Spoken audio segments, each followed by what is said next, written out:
রিজিক এমন একটা জিনিস হাদিসের মধ্যে এসেছে, মুসা আলাইহিস সালাম যখন তার স্ত্রীকে নিয়ে তিনি মিশরের দিকে আসছিলেন, যখন আসছিলেন তার স্ত্রী গর্ভবতী অবস্থায় ছিলেন, তখন তিনার স্ত্রী যখন এমন পরিস্থিতি দেখা দিল, তখন তিনি আগুনের জন্য পাহাড়ে গেলেন। আগুনের জন্য যখন পাহাড়ে গেলেন, তখন পাহাড়ে যাওয়ার পরে তার হাতে লাঠি ছিল। আল্লাহর পয়গম্বর মুসা আলাইহিস সালামকে আল্লাহ তাআলা বললেন, হে মুসা, তোমার হাতে কি? মুসা আলাইহিস সালাম বলে, আমার হাতে লাঠি। তখন বলে, লাঠি দ্বারা পাথরের মধ্যে আঘাত করো।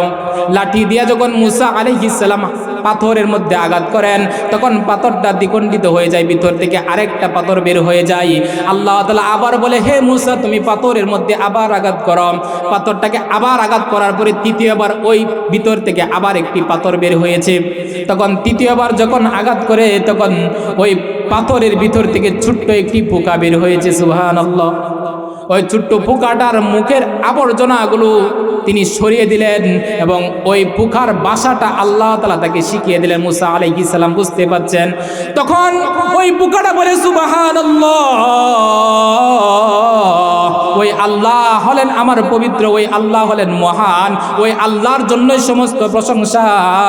যিনি কালামি, যিনি আমার কথা শুনেন, ইয়াসমাউ কালামি, যিনি আমার কথা শুনেছেন, ওয়ায়াজকুরুনি, যিনি আমাকে স্মরণ করে, লা ইয়াসনাই, তিনি আমাকে কখনো ভুলেন নাই। ওই পোকা কি বলে?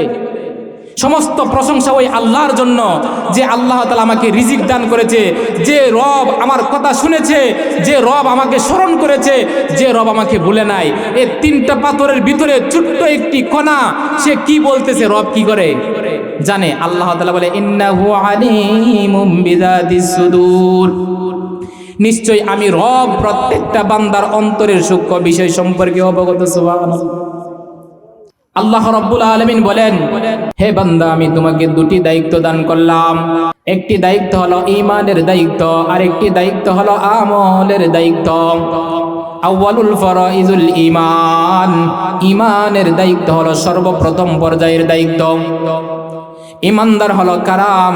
আল্লাহ রাব্বুল আলামিন কোরআনে কারীমের মধ্যে বলেন, ইন্নাল মুমিনুনা আল্লাযীনা ইযা যুকিরাল্লাহু ওয়াজিলাত কুলুবুহুম, ঈমানদারের পরিচয় আল্লাহর কাছ থেকে জেনে নাও।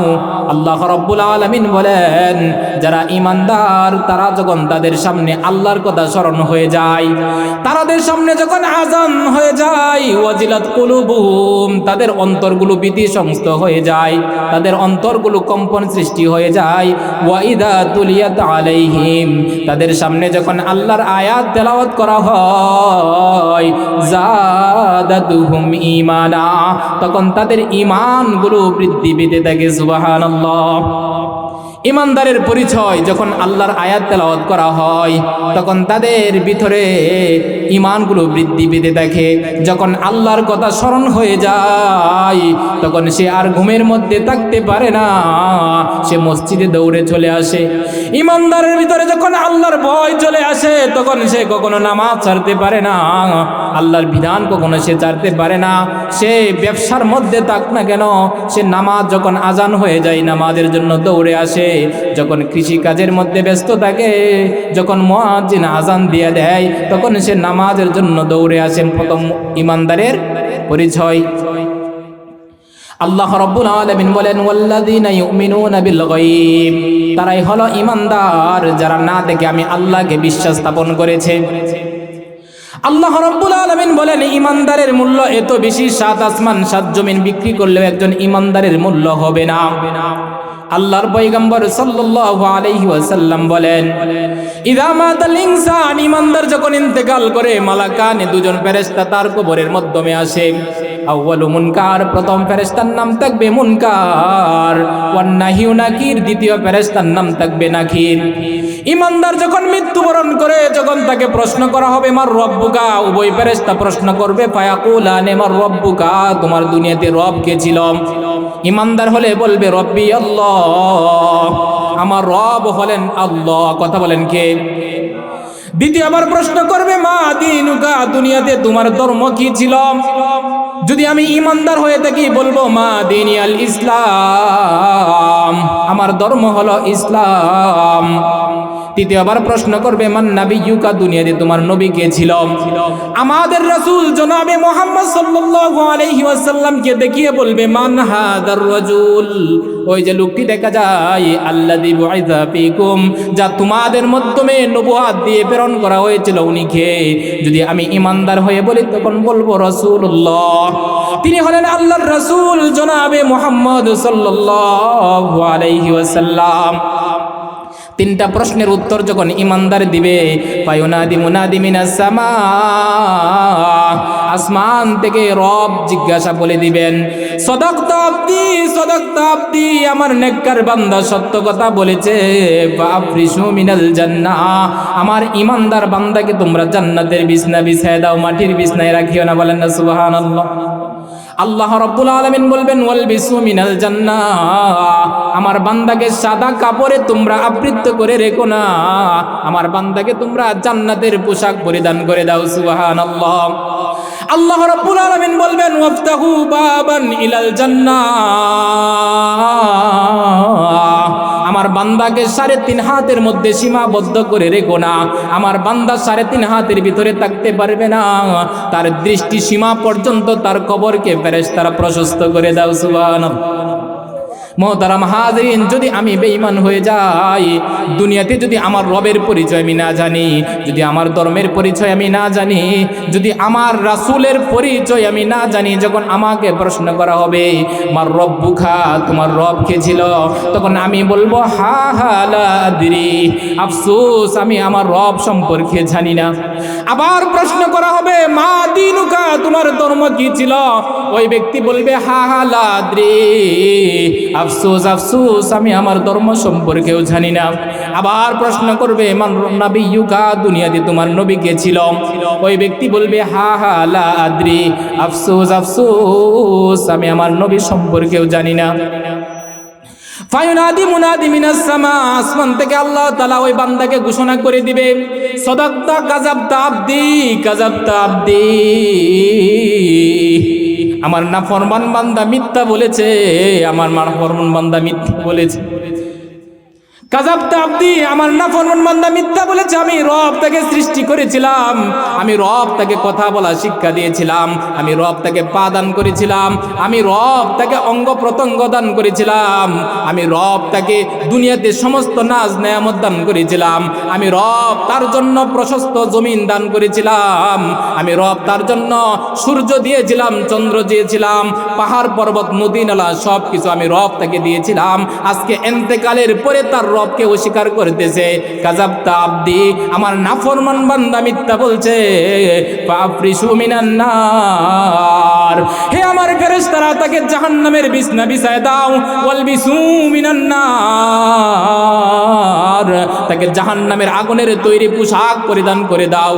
ওয়াফতাহু বাবান ইলান নার, তার কবরকে জাহান্নামের সাথে সংযুক্ত করে দাও। বলেন না নাউযুবিল্লাহ। জাহান্নাম এতটা ভয়ঙ্কর হবে, জাহান্নাম কতটা ভয়ঙ্কর হবে, জাহান্নামীরা যখন জাহান্নামের মধ্যে নিক্ষিপ্ত হয়ে যাবে, তাদেরকে যখন তাদের শরীরের মাধ্যমে আগুন ধরিয়ে দেওয়া হবে, তাকাদু তামাইয়াজু মিনাল গায়জ, জাহান্নাম তাদেরকে থেকে আরো বেশি পেটে যেতে যাবে। তাকাদু তামাইয়াজু মিনাল গায়জ কুল্লামা উলকিয়া ফিহা,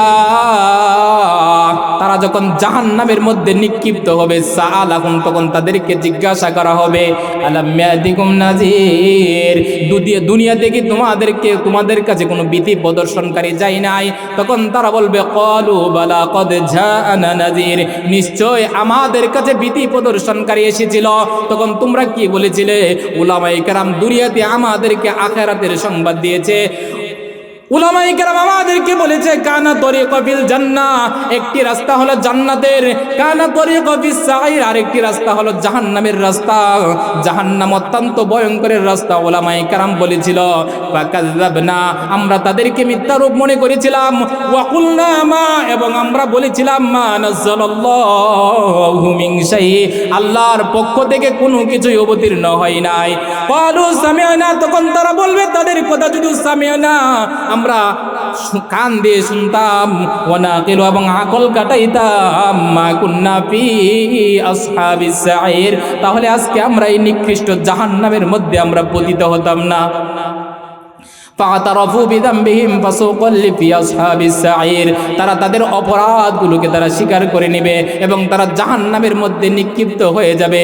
জাহান্নাম এতটা ভয়ঙ্কর হবে, আল্লাহর পয়গম্বর বলেন জাহান্নামী ব্যক্তি এত পরিমাণ কান্না করবে, কান্না করতে করতে তার চোখ দিয়ে পানি শেষ হয়ে যাবে, এমন পরিমাণ কান্না করবে, কান্না করতে করতে তার পানি শেষ হয়ে যাবে, তখন তার চোখ দিয়ে রক্ত পড়া শুরু হয়ে যাবে, এক পর্যায়ে তার রক্ত শেষ হয়ে যাবে, তখন তার চোখ দিয়া পুষ পড়া শুরু হয়ে যাবে, এক পর্যায়ে তার পুষ শেষ হয়ে যাবে। পুষ শেষ হয়ে যাওয়ার পরে তার গালগুলো কাঁদতে কাঁদতে এত পরিমাণ গর্ত হবে। আল্লাহর রাসূল জনাবে মুহাম্মদ সাল্লাল্লাহু আলাইহি ওয়াসাল্লাম বলেন প্রত্যেকটা গালগুলো এত পরিমাণ গর্ত হবে, তার গাল দিয়ে দেয়া জাহাজ চলাচল করতে পারবে। প্রশ্ন আসতে পারে কিভাবে জাহাজ চলবে এত ছোট গাল দিয়া? আল্লাহর পয়গম্বর জনাবে মুহাম্মদ সাল্লাল্লাহু আলাইহি ওয়াসাল্লাম সাহাবায়ে কেরামদেরকে বলেন, হে আমার সাহাবায়ে কেরাম, জাহান্নামী গুলোকে আল্লাহ তাআলা এত প্রশস্ত করে বানাবে, এত দানবের মতো তাদেরকে বানায় আগুনের মধ্যে নিক্ষিপ্ত করবে, এক একটি মানুষের এক একটি জাহান্নামীর এক একটি দাঁত তাপে উহুদ পাহাড় পরিমাণ। একটি দাঁত যদি উহুদ পাহাড় পরিমাণ হয়ে যায়, সাহাবায়ে কেরামদেরকে রাসূল বলে 32টা দাঁতের জন্য 32টা উহুদ পাহাড়ের পরিমাণ বড় প্রয়োজন।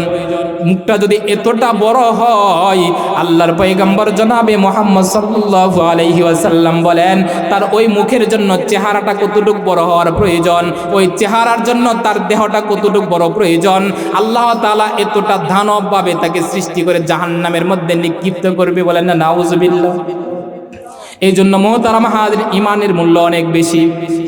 আল্লাহর রাসূল সাল্লাল্লাহু আলাইহি ওয়াসাল্লাম বলেন তোমাকে টুকরা টুকরা করা হবে, তুমি ঈমান থেকে সরতে পারবে না, তোমাকে শুলিতে চড়ানো হবে, তুমি ঈমান থেকে সরতে পারবে না, তোমাকে আগুনে জ্বালাইয়া দেওয়া হবে, তুমি ঈমান থেকে সরতে পারবে না।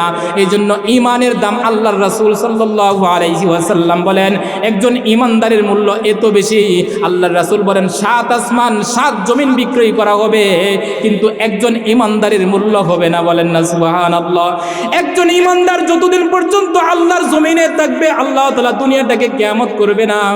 হাজার হাজার কোটি কোটি মানুষ আমরা দুনিয়াতে বসবাস করব, যদি আমাদের ঈমান না থাকে আল্লাহ তাআলা ওই দুনিয়াটাকে সেকেন্ডের মাধ্যমে ধ্বংস করে দিবে। তার মানে একজন ঈমানদারের মূল্য আল্লাহর নিকট 7 আসমান 7 জমিনের চেয়ে বেশি। আল্লাহর রাসূল সাল্লাল্লাহু আলাইহি ওয়াসাল্লাম বলেন হে আমার উম্মত, তোমাদেরকে দুটি দায়িত্ব দিয়েছে। ঈমানের দায়িত্ব হলো সর্বপ্রথম পর্যায়ের দায়িত্ব। ঈমান যদি সহি না থাকে তোমার আমলে কোনো গ্রহণযোগ্য হবে না। আউয়ালুল ফরাইজুল ঈমান, প্রথম দায়িত্ব হলো আল্লাহর প্রতি বিশ্বাস স্থাপন করা, সাহাবায়ে ফেরেশতাদের প্রতি বিশ্বাস স্থাপন করা, সমস্ত আম্বিয়া কেরামের প্রতি বিশ্বাস স্থাপন করা, আসমান থেকে নাজিলকৃত সমস্ত আসমানি কিতাবের উপর বিশ্বাস স্থাপন করা, সমস্ত ফেরেশতাদের উপর বিশ্বাস স্থাপন করা, ভালো মন্দ তকদির আল্লাহর পক্ষ থেকে হয় এটা বিশ্বাস স্থাপন করা। মুহতারাম হাজিরিন, আল্লাহর পয়গম্বর বলেন ঈমান আনয়ন করার পরে প্রথম দায়িত্ব হলে বান্দার জন্য নামাজ পড়া। কি পড়া বলেন? নামাজ পড়া। কখনো কাজকে বলা যাবে না আমার কি আছে, নামাজকে বলা যাবে না আমার কাজ আছে, বরং প্রত্যেকটা কাজকে বলতে হবে আমার নামাজ আছে। আরে আমার চাকরিকে বলতে হবে আমার নামাজ আছে, আমার ব্যবসাকে বলতে হবে আমার নামাজ আছে, আমার সমস্ত কর্মকে আমার বলতে হবে আমার নামাজ আছে। আল্লাহর বিধান প্রথমে আমার পালন করতে হবে। আমি আমার রবের গোলামি করি, আমার গোলামের আমার মনিবের প্রথমে আমার গোলামি করতে হবে। ঠিক কিনা বলেন? নামাজ এমন একটা বিধান, আল্লাহর রাসূল সাল্লাল্লাহু আলাইহি ওয়াসাল্লাম বলেন আসসালাতু মি'রাজুল মুমিনিন, নামাজ হলো মুমিনদের জন্য মেরাজ স্বরূপ। আল্লাহর রাসূল সাল্লাল্লাহু আলাইহি ওয়াসাল্লাম মেরাজে গিয়ে আল্লাহর সাথে কথা বলেছে। কথা বলেন কার সাথে? মেরাজে গিয়ে আল্লাহর রাসূল সাল্লাল্লাহু আলাইহি ওয়াসাল্লাম আল্লাহর সাথে কথা বলেছেন। আল্লাহর রাসূল বলেন আমার বান্দা আমার উম্মত যখন নামাজের মধ্যে দাঁড়ায় তখন সে আল্লাহর সাথে কথা বলে, বলেন না সুবহানাল্লাহ। বান্দা বলে আলহামদুলিল্লাহ, সমস্ত প্রশংসা লিল্লাহ। কার জন্য বলেন? আল্লাহ তখন বান্দাকে বলে, হে গোলাম, সমস্ত প্রশংসা কোন আল্লাহর জন্য? তখন গোলাম বলে, রব্বিল আলামিন, যিনি বিশ্ব জগতের প্রতিপালক, তিনার জন্য সমস্ত প্রশংসা। আল্লাহু আকবার। তখন আমার রব ডাক দিয়ে বলে, হে গোলাম, বিশ্বজগতের প্রতিপালককে? তখন বান্দা বলে, মা আর রহমানির রহিম, যিনি রহমান এবং রহিম, তিনি হলেন বিশ্বজগতের প্রতিপালক, তিনার জন্য সমস্ত প্রশংসা। তখন আবার আল্লাহ বান্দাকে, গোলামকে ডাক দিয়ে বলে, হে গোলাম, বিশ্বজগৎ রহমান রহিমকে আমি চিনি না। তখন আবার গোলাম পরিচয় দেয়, মালিক ইয়াউমিদ্দিন, যিনি বিচার দিবসের মালিক। সুবহানাল্লাহ। বিচার দিবস কেমন হবে? অত্যন্ত কঠিন পরিস্থিতি হবে বিচার কার্য। সেদিন আল্লাহ তাআলা বলবে, লিমানুল মুলকুল ইয়াউম, আজকের বাদশাহী কার জন্য? তখন কোন বান্দা সেদিন উত্তর দিবে না। আল্লাহ তাআলা বলবে, লিল্লাহি কাহিদুল ওয়াহার, আজকের বাদশাহ একমাত্র আমি আল্লাহর জন্য। সুবহানাল্লাহ। তখন গোলাম বলে, মালিক ইয়াউমিদ্দিন, যিনি বিচার দিবসের মালিক, তিনি হলেন রহমান এবং রহিম, তিনি হলেন বিশ্বজগতের প্রতিপালক, তিনার জন্য সমস্ত প্রশংসা। তখন গোলাম বলে, ইয়্যাকা না'বুদু ওয়া ইয়্যাকা নাস্তাঈন, আমি ওই রবের গোলামি করি এবং ওই রবের নিকট সাহায্য কামনা করি। পৃথিবীর কোনো কারো কাছে আমি সাহায্য কামনা করি না। আমি যখন অসুস্থ হয়ে যাই, আমার মালিককে আমি ডাক দিয়ে বলি। আমি যখন বিপদে পড়ে যাই, আমার মালিককে আমি ডাক দিয়ে বলি। আমি যখন যে কোনো পেরেশানির মধ্যে হয়ে যাই, তখন আমি গভীর রাতে আমার মালিকের সেজদায় কুদরতি পাই লুটে পড়ি, আমার মালিকের কাছে আমার সমস্ত চাওয়াগুলো তুলে ধরি। তখন গোলাম বলে, ইয়্যাকা না'বুদু ওয়া ইয়্যাকা নাস্তাঈন, আমি ওই আল্লাহর গোলামি করি, ওই আল্লাহর নিকট আমি সাহায্য কামনা করি। প্রথমে গোলাম চাই, ইহদিনাস সিরাতাল মুস্তাকিম, আমাকে সঠিক পথে আপনি চালান। সিরাতাল্লাযীনা আন'আমতা আলাইহিম, আমাকে ওই পথে চালান যে পথে আপনি নিয়ামত দান করেছেন।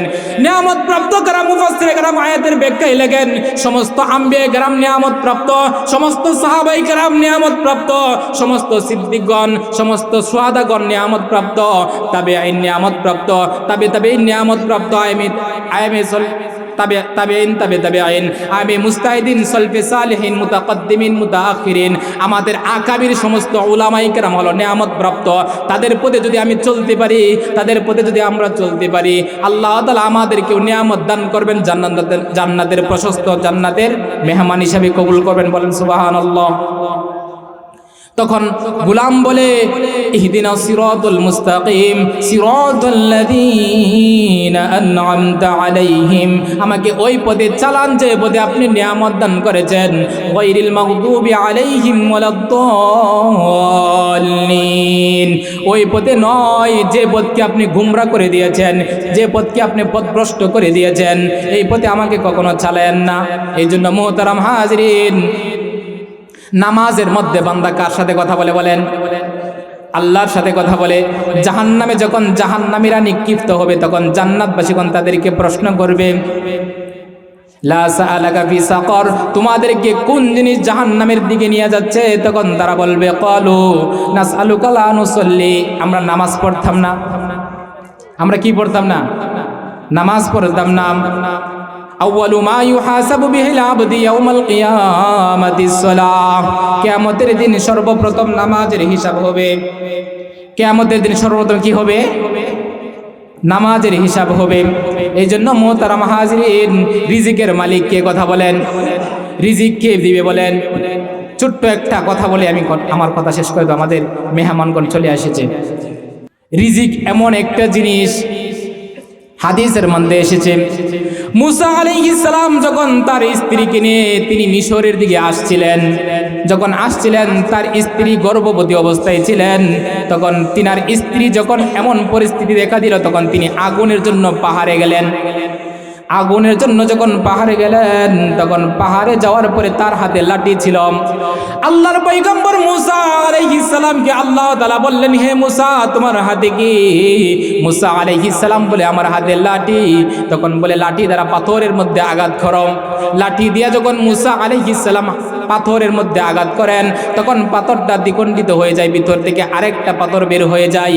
আল্লাহ তাআলা আবার বলে, হে মুসা, তুমি পাথরের মধ্যে আবার আঘাত করো। পাথরটাকে আবার আঘাত করার পরে তৃতীয়বার ওই ভিতর থেকে আবার একটি পাথর বের হয়েছে।